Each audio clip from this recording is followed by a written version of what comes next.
This ain't your mama's meat sauce. Or maybe it is. Today we're making bolognese from scratch. Italy's most classic pasta dish, which goes perfectly with tagliatelle, which we're gonna make on this show. Let's get started.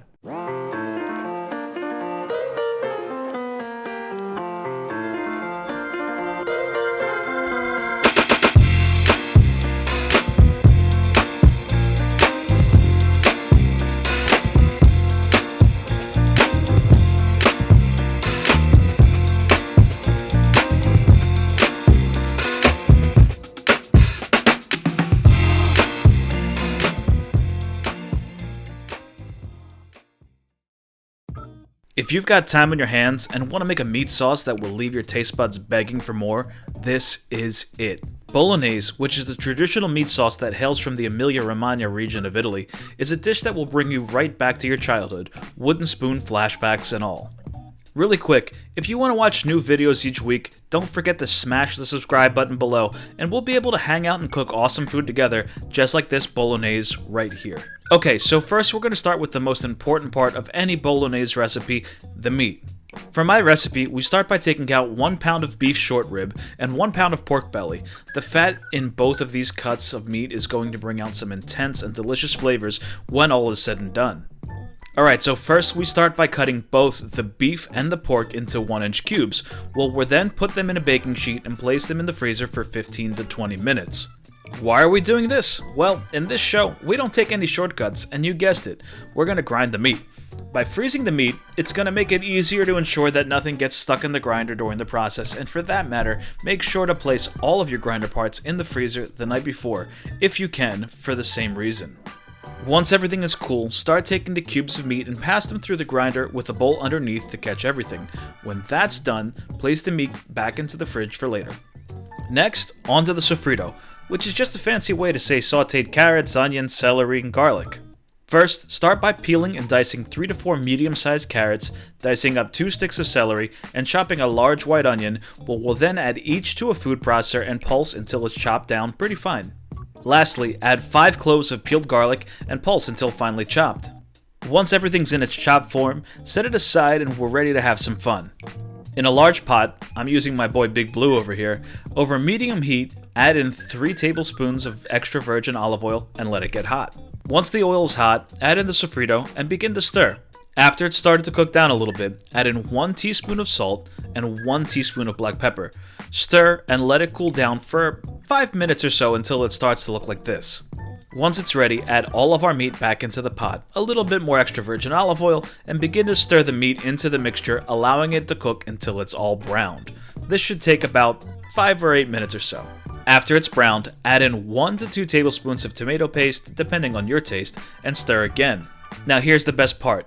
We get to add in almost an entire bottle of wine. For bolognese, I use a Cabernet because it brings out some robust flavors when everything is said and done. Also, real quick, be sure to not pour the entire bottle of wine in. This way you can enjoy a glass while this bad boy is cooking. Next, we'll drop in our aromatics. In this case, I'm using some chopped fresh basil and a whole bunch of thyme wrapped in twine so we can easily pull it out later. Add in 500 milliliters of beef broth, 2 bay leaves, stir together, and we'll let it cook covered for about 2 hours on low heat. Now, onto the pasta. Guys, you know we make everything from scratch on this show, so pasta is no exception. I'll do a quick review here on how to make pasta from scratch, but if you want to learn how to make pasta in more detail, you can click the link above from my last video. For our tagliatelle, we'll start by taking 200 grams of 00 flour and 200 grams of semolina flour and whisk them together so they can get to know each other. Once mixed, we'll pour it out onto our work surface and create a crater or well to which we'll add 4 medium-sized eggs, 1 tablespoon of extra virgin olive oil, and a pinch of salt. To start forming the dough, take a fork and begin whisking the egg yolks together while slowly incorporating the wall of flour into the mixture as you go along. Once the eggs become saturated, just add the rest of the flour in using a bench scraper to incorporate the rest of the flour and eggs until it becomes nice and dense. Once dense enough, begin to knead the dough with your hands by pressing the dough and pulling back for about 8 to 10 minutes. After the dough ball is formed, wrap the dough in plastic wrap and let it rest for about a half an hour before we start to roll it out. Next, on a floured work surface, we're going to take our rolling pin, or in Italian, our mattarello, and begin to roll out our pasta dough to our desired thickness.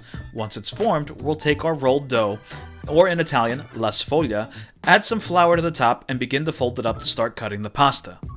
Once folded into an almost envelope-like shape, begin to cut strips, and there you have it, homemade tagliatelle.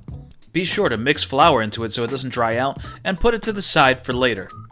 But Evan, what about the bolognese? Guys, don't worry, I didn't forget. Let's go back.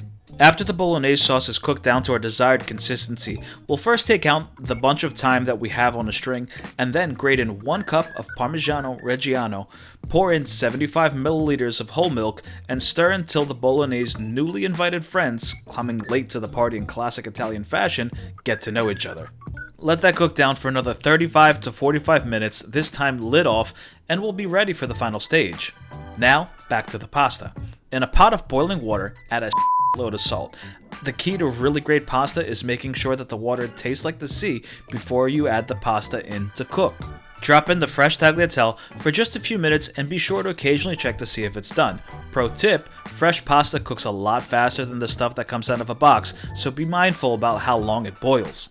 Once the pasta's ready, in another pan over low heat, drop in a few generous spoonfuls of bolognese, add in some of the pasta water, and then finally our delicious tagliatelle. Once everything is mixed thoroughly, plate the pasta and then add in the finishing touch, Parmigiano Reggiano. It just rolls off the tongue, doesn't it? And there you have it, one of my favorite pasta dishes of all time, bolognese. So I guess there's just one question left for all of you. You like a sauce?